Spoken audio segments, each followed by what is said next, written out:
and welcome back to Jinya Vlogs. Jinya Vlogs এর নতুন একটা ব্লগে সকলকে অনেক অনেক ওয়েলকাম। কালকে দুপুর 3:30 ফাস্টিং এ রয়েছি আর এখন অলরেডি 18 ঘন্টা হয়ে গেছে। তারপরে আমি ক্যামেরায় আসলাম। তো সৌর্যকে নিয়ে সকালবেলা গেছিলাম আমি সুইমিং করাতে, সুইমিং করিয়ে নিয়ে এসেছি। একটু মনের মধ্যে ভয় হচ্ছিল যে আদৌ কমপ্লিট করাতে পারবো তো, মাথা ব্যথা ঘুরে আবার পড়ে টরে যাবো না তো। তো যাই হোক, পড়ে টরে যাইনি, একদম সুস্থ আছি, কোনো রকম অসুবিধা হয়নি। কেন হয়নি এবং কেন হয় সেটাও বলবো আপনাদের। শুয়েছিলাম, ঘুম লেগে আসছে, ওই জন্য ভাবলাম সৌর্যকে টিফিনটা দিয়ে দিই।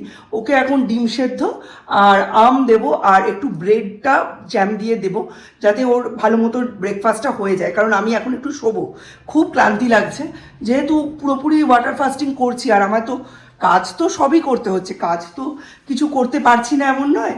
তো যাই হোক, আজকে আপনাদের সঙ্গে শেয়ার করব যে বন্দে ভারতে ওঠার পর হোটেল খুঁজে পাওয়া এবং রাত্রিটা ওরা কেমনভাবে কাটালো, সেটা সমস্তটাই ও আমাকে ভিডিওগুলো পাঠিয়ে দিয়েছে, সেগুলো আপনাদের সঙ্গে শেয়ার করব। আর যে কথাটা বলার সেটা হচ্ছে, হঠাৎ আমি ওয়াটার ফাস্টিং কেন স্টার্ট করলাম। 14-10 ইন্টারমিডিয়েন্ট ফাস্টিংয়ের একটা পার্ট হচ্ছে ওয়াটার ফাস্টিং। সেটা সপ্তাহে একদিন বা 15 দিনে একদিন করা যায়, তবে তার আগে বডিকে প্রিপেয়ার করতে হয়। কিভাবে? প্রথমে 12-12 মানে 12 ঘন্টা খাবো, 12 ঘন্টা ফাস্টিং। তারপর 14-10 14 ঘন্টা ফাস্টিং, 10 ঘন্টা খাবো। তারপর 16-8 16 ঘন্টা ফাস্টিং, 8 ঘন্টা খাবো। তারপর 18-6 18 ঘন্টা ফাস্টিং, 6 ঘন্টা খাবো। তারপরে আসে ওম্যাড, অর্থাৎ 1 মিল এ ডে। সেটাতে 20 ঘন্টা ফাস্টিং, 4 ঘন্টা খাবো। 4 ঘন্টা খাবো মানে 4 ঘন্টা ধরে খাবো না, 4 ঘন্টায় একটা মিল খাবো। তারপরে বডি রেডি হয় 1 দিন থেকে 3 দিন, অর্থাৎ 24 ঘন্টা থেকে 72 ঘন্টা ফাস্টিংয়ের জন্য। ফাস্টিং কারা করতে পারে? যাদের এভরিডে কোনো পিলস নিতে হয় না, তারা 3 দিনের ফাস্টিংটা করতে পারে। আমার যেহেতু এভরিডে বিপির পিল চলে, তাই আমি 1 দিনের ফাস্টিংটা করছি। কিভাবে করতে হয়? 24 ঘন্টা ফাস্টিং করলো, বেশ 24 ঘন্টা ফাস্টিং করতে করতে সে যখন হ্যাবিচুয়েটেড হলো, go for 48 hours, go for 72 hours, এরমভাবে। ফাস্টিংয়ের কিন্তু দারুণ বেনিফিট আছে, তবে ফাস্টিং করাটা প্র্যাকটিস করতে হয়। এটা একটা অতটাও ইজি ব্যাপার না, তাহলে আগেকার দিনের মুনি ঋষিরা এত ইজিলি করে ফেলতে পারতো না। Fasting, meditation, exercise, gymming, walking, সব কিছু যেটাই করতে যাও সঠিক নিয়মে করতে গেলে কিন্তু তার কষ্ট আছে, নইলে খরচা হয়ে যেতে হয়। যাই হোক, চলুন নি। ট্রেনে ওঠার পর থেকে একদম যখন ট্রেন থেকে নামলো এবং হোটেল খুঁজে পেলো, ততক্ষণের ইতিহাসটাকে বন্দে ভারত চলে এসছে। এই ট্রেনে করে আমরা রাঁচি যাবো। এই ট্রেনে আমরা উঠবো 4 নাম্বার কোচ।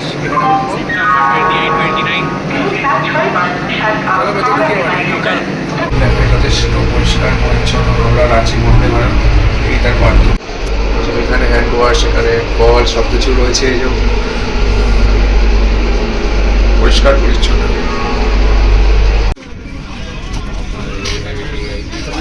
প্রথম আইটেম জলের বোতল 35 হয়েছে, 35 হয়েছে। আমাদের ট্রেনও ছেড়ে দিয়েছে একদম ডট টাইমে, একদম 2:35, 2:35। যেরকম কটা, 2টো নয় না, 2টো নয়, 2:49। এখন ইভিনিং স্ন্যাক্স দিয়ে দিয়েছে। কী কী দিয়েছে? দীপ মাখানা দিয়েছে, মাখানা এটা দিয়েছে হচ্ছে হিমালয়ান সল্ট ক্যারামেল পপকর্ন। হ্যাঁ, আর এটা হচ্ছে মশালা চায় আছে, চা দিয়েছে। এটা চায়ের এলে মনে হয় খেতে হবে, ইনস্ট্যান্ট টি। হ্যাঁ, ঠিক আছে। এইটার মধ্যে কিছু একটা দিয়েছে, কিছু একটা ভাজা ভাজা কিছু একটা আছে। এটা কিছু ফ্রাইড আইটেম কিছু একটা আছে। এখানে একটা ফ্রুট জুস দিয়েছে, আর এইখানে সস কেচাপ। এত তাড়াতাড়ি ইভিনিং স্ন্যাক্স দিয়ে দিয়েছে লাঞ্চের টাইমে। সেম থিং এখানেও আমাকে সেম থিং দিয়েছে, একই সবার দুজনেরই এক। ইভিনিং স্ন্যাক্স তো সন্ধ্যে 6টা-7টার সময়, এখানে দুপুর 3টের সময় দিয়ে তাই না? এটা কি আছে? এটা যেটা ফ্রাই টাইপের, ওইটা এইটা তো দেখি ওটা কেমন। नमस्कार।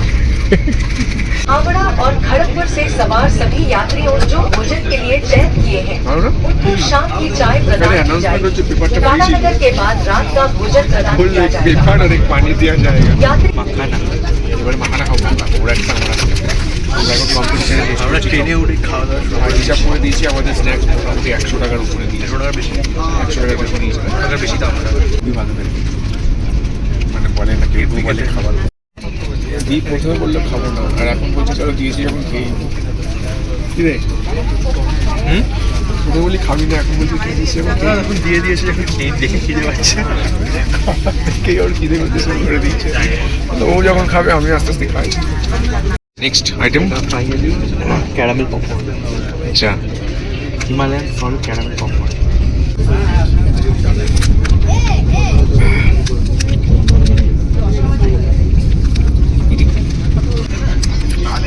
চাটা খুব একটা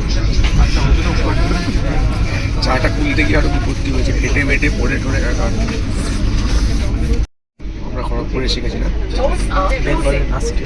খড়গপুরে শিখেছি। আমরা খড়গপুর থেকে আমরা দিচ্ছি दरवाजे पर हो এখানে रहे এসির মধ্যে, हैं। কিন্তু আমাদের খুব ঠান্ডা লাগছে বলে ঠান্ডা দেখছি আবার তাদের গায়ে দিয়ে বসে আছে, বাইরে প্রচুর টেম্পারেচার, এখানে ঠান্ডা। খড়গপুর ছেড়ে দিলাম, এবার ফাইনাল ডেস্টিনেশন একদম রাঁচি থেকে আবার আর দাঁড়াবে না। হ্যাঁ দাঁড়াবে, বাট আমরা নামবো আচ্ছা। রাঁচিতে যাবো, রাঁচিতে গিয়ে আবার কথা হবে। কি আছে এটাই আছে হচ্ছে ড্রাই ভেজ। এটা কি ড্রাই ভেজ আরে আলু ভাজা নাকি? আলুর তরকারি টাইপ, আলু অনেক কিছু আছে। আচ্ছা হ্যাঁ। এটা হচ্ছে রাইস। এটা কি রাইস? জিরা রাইস। জিরা রাইস। হ্যাঁ এটা হচ্ছে ডাল। ডাল দিয়েছে তোমার ডাল।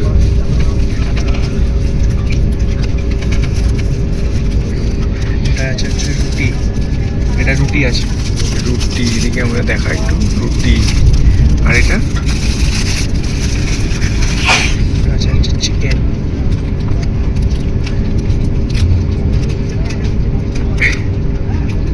চিকেন আর ওইটাই ছোটটা। আর এটা দিয়েছে হচ্ছে দই। দই ক্লাসিক। আর একটা চাটনি দিয়েছে না? এখানে একটা আচার দিয়েছে। আচ্ছা, ওখানে অনেক কিছু দিয়েছে।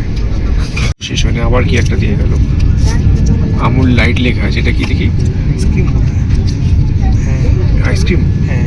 ও আইআরসিটিসি আইসক্রিম খাইয়ে গুড নাইট বলছে আমাদেরকে। অবশেষে আমরা নেমে গেছি রাঁচি। নামলাম, এখন হোটেল খোলা চক্কর আছে। চলো এখন হোটেল খুঁজতে হবে। टोपू दाना यहाँ पे कितना टाइम लगेगा जाने में ऑटो में? आधा घंटा। 13 কিলোমিটার দূর। আচ্ছা 13 কিলোমিটার দূরে। অবশেষে বহু ঘোরাঘুরির পরে এই হোটেলটা পেয়েছি, কৃষ্ণা রেসিডেন্সি। হোটেল বুক অনেক কষ্টে 3-4টে হোটেল করার পরে ফাইনালি একটা ভালো জায়গা পেয়েছি। ঘরটা খুব ভালোই, ঘরটা ভালো, আমাদের জন্য ঠিকই আছে। আমাদের জন্য ঠিকঠাক আছে। এবার আমরা একটু খাবার দাবার খুঁজতে একটু বেরোচ্ছি, একটু ঘুরবো, খাবার খেয়ে বাড়ি চলে আসবো, ঘুরবো, ঘুরে আসবো। যা ওই ট্রেনে খেয়েছিলাম সুইগিতে তার খোঁজা তাই জন্য হচ্ছে। সুইগিতে খুঁজছি। মানে পুরো মার্কেটে আমরা ঘুরে এলাম, কোনো দোকান খোলা নেই, পুরো মার্কেট বন্ধ হয়ে গেছে। লস্যির দোকান খোলা, লস্যির দোকান সব খোলা। বন্ধ এখানে।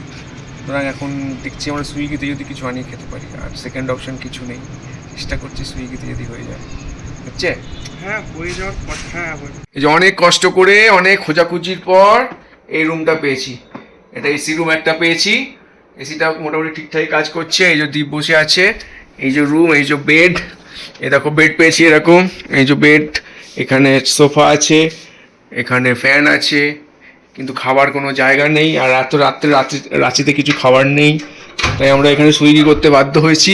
আর এই যে বাথরুম মোটামুটি ঠিকঠাকই আছে, বাথরুম পরিষ্কারই আছে, ভালোই আছে, খুব একটা খারাপ না, ভালোই হোটেলটা। আমার রাত কাটাবার জন্য ভালো, কিন্তু কস্টিং একটু বেশি পড়ে গেল, কিছু করার নেই। কেননা হোটেল নেই কোনো, সব হোটেলই নাকি পুরো ফুললি বুকড। সব স্টুডেন্টসরা এসছে এক্সাম দেওয়ার জন্য, পুরো রাঁচি নাকি প্যাক।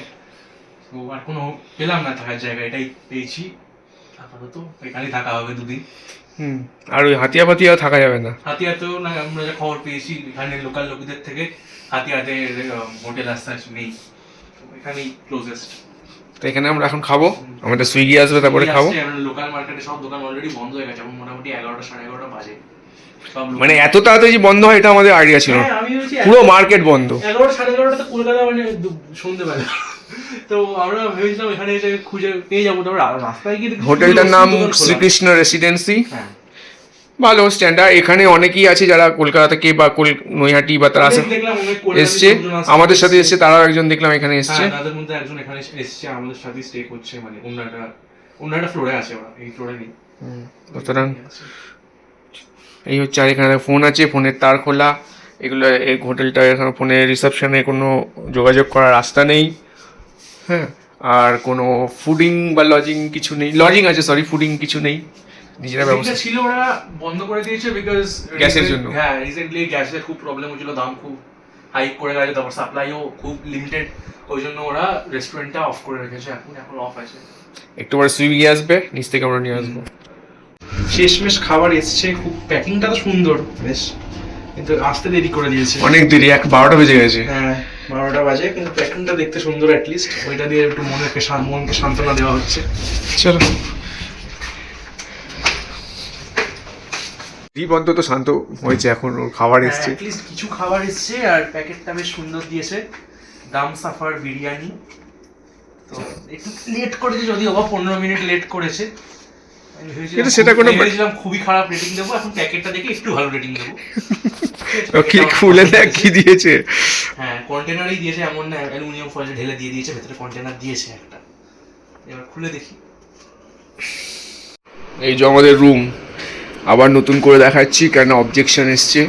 আমার রুম ভালো দেখানো হয়নি। এখানে একটা সোফা আছে, সবই খুব জঞ্জাল অবস্থায় এখন পড়ে আছে, বুঝতেই পারছো, দুটো ছেলে যেখানে থাকে রুমের অবস্থা এরকমই হাল হয়। আমি আর আমার ছেলে আছি, ওই জন্য এখানে রুমের অবস্থা মানে এই অবস্থা এখন রুমের।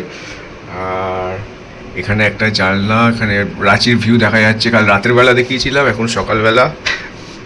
এই দেখো এখানে রুম, এখানে রাঁচির ভিউ। ওয়েদার মোটামুটি আজকে মেঘলা। আর এটা বাথরুমটা ভালোই পরিষ্কার।